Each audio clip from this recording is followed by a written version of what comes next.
Okay, hello everyone. Welcome to my science experiment on Facebook Live. My name is Jeremy Musso. I am one of the literacy coordinators at the NWT Literacy Council. And today we're going to be doing a little experiment. So first thing is this can sometimes be a little bit messy. So I'm doing mine in my kitchen. So I don't mind if I spill a little bit on my countertop, but if you're doing this on a table or anywhere else, you may want to put some newspaper down or some paper towel or something to cover up your workspace and make sure you don't make too big of a mess. So, the things you will need for this experiment is some baking soda. Just to show you the front of it. Some baking soda, some vinegar, a plastic water bottle, such as one of these or something very similar, a balloon or a few balloons, and a funnel. So first things first, we may not have, I know like I had to borrow this one from the council. We don't all have smaller funnels like this available to us. So if you have any kind of cardstock or thicker paper, I'm using just a little cue card type sheet. You can easily make your own funnel by simply sort of rolling them up so that one end ends up narrow and you have a wider top like so. And then that can double as your funnel. Okay? So if anyone is following along and would like to do that, or if you already have your funnel, I'll give you just a moment to get that organized. Okay? Also, because the mouth of the funnel is smaller, some baking soda, like the one I had, was a little bit clumpy. So you may want to sort of strain some out if that's easier for you, or just be aware that it might be a little bit of a workaround if you're getting clumps that are blocking the funnel. So the first thing we will do is take our balloon and stretch it out a bit. You're going to want, because you're going to be putting some baking soda into there, so you're going to want to stretch it out. It can help if you blow it up and do this so that way, so that it'll be more easily accepting of the baking soda. So what you'll do is take your funnel, whether you're a nice plastic one like I have or the homemade one, and you will insert that into the one end of the balloon. Following that, you will take your baking soda and put that through your funnel, and then that will fill up your balloon. Now, I'm not going to say exactly how much you need to do. It doesn't need to be too much, a couple tablespoons at the most, I would say. But part of the fun of this is that you can play around with how much you're actually using later on and adjust accordingly. So once you have your balloon filled with your baking soda, you can just set that sort of off to the side. I'm not sure if comments come up on this. If I'm going way too fast, please feel free to let me know. So once you have your balloon filled up and off to the side, you then need your vinegar and your bottle. Now, you sort of want to tap out or rinse out your funnel so there's not any extra baking soda left over in it. And then you will do a similar procedure to what you did with your balloon, except this time with the vinegar and your water bottle. All of these parts, if you have two people or if you have any helpers, that is often really excellent to have somebody else holding this bottle, because it can be a little tricky and can cause some spills at times. Again, I won't give you a specific amount to use, but I'm using about, well, just a little bit in the bottom of the bottle there. Okay.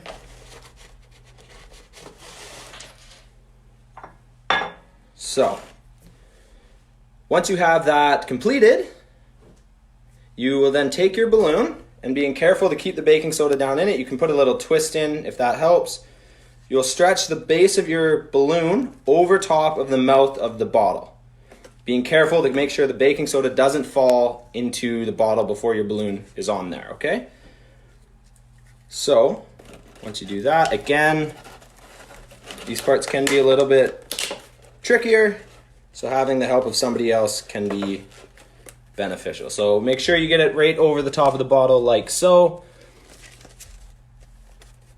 And that is your setup. Now, when we are out there being our scientists, whether we're in our kitchen or not, it's always good to think scientifically, which basically means you're thinking about what you're doing. So we have vinegar in the bottle, we have baking soda in the balloon. I'm thinking you can all predict that our next step will be to mix the two. Now, before you do that and before I do that, I'd like you to take a second and think about what is going to happen when you do that. And you can talk about that, think about it for just a second, and when you're ready, you go ahead and pour that baking soda into, like lift your balloon up and put the baking soda into the bottle. I don't want to, if I'm ahead of anybody, I don't want to do it first and give away what's going to happen. So I'll let all of you go right ahead and do that right now. And I'll give you just a moment to go ahead as I clean up the mess that I accurately predicted I would make.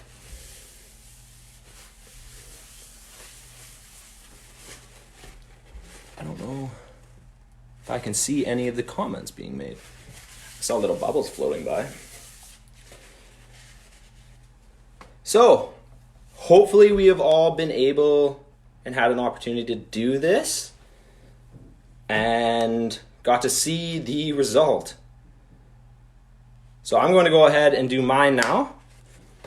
So I will add my baking soda from my balloon into the bottle and watch it maybe foam right over as it inflates my balloon.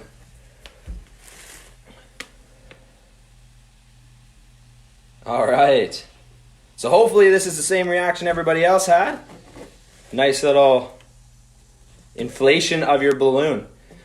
So again, now, if you predicted that that was what was going to happen, do you already know why, or?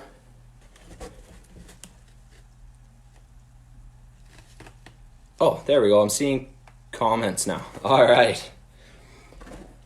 So, what happens here is that naturally when you mix the baking soda in with the vinegar, it creates a reaction. As you saw, it foamed right up in the bottle, and then it releases a gas, which is what inflates our balloon at the top. So any of you that have our Science Fun resource may recognize that we use baking soda and vinegar in another reaction, in another little experiment that creates a rocket. So we use the same formula, baking soda and vinegar, and that with that one, which you can find on page 80 and 81 of the Science Fun resource, and I'll post those instructions as well. By the way, when I finish this video, I will post like step-by-step instructions in case you would like to do this again, or if you did fall behind during this run.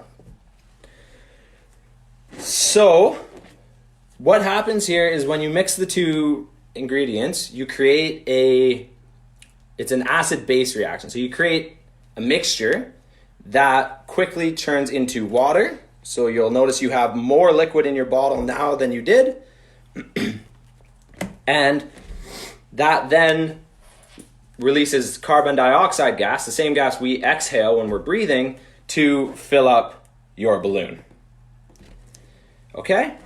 So now this is a nice experiment that you can repeat. As I said earlier, I didn't want to tell you exactly how much to put in because it kind of varies all the time.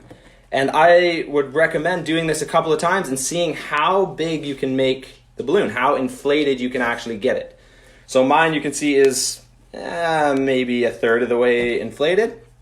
So it's a fun little one to play around with and see what you can come up with. So see if you can inflate the balloon much larger, if it gets smaller. See if adding more baking soda or more vinegar seems to have a bigger effect on the gas that's released and how inflated your balloon becomes. So you can mess around with that, see what you can create, and see how that changes as you change how much vinegar or baking soda you have. As you notice though, when you did yours and when I did mine, when it first reacts, it does foam up in your bottle. So if you put too much in there, you can have a larger mess where it actually overflows, which is exactly what you do when you want to create a volcano using these same sort of, or this exact same reaction. So there's a lot of good experiments and a lot of good things you can do with just some local kitchen items, some things that you have around your house. And I encourage you to play around with and see what else you can have. If you know of some other experiments using some household ingredients that most people have in their home and can do quickly and easily, I'd love for you to share those in the comments. It would be great to get as many of these sort of activities out as we can. So I think that is about all for me. It's a relatively quick experiment. One thing you can do is try this with a 2-liter bottle and just see how much of a reaction you can make, and using as much vinegar and baking soda as will fit. Okay, so I hope this has been a fun little experiment for you, and I hope you enjoy playing around with inflating balloons, or if you would like to use our resource and go back to creating a rocket, which is arguably a little more exciting, you can go ahead and do that too. All right, so thank you very much for your time. Have a great day, everybody, and stay safe and stay healthy.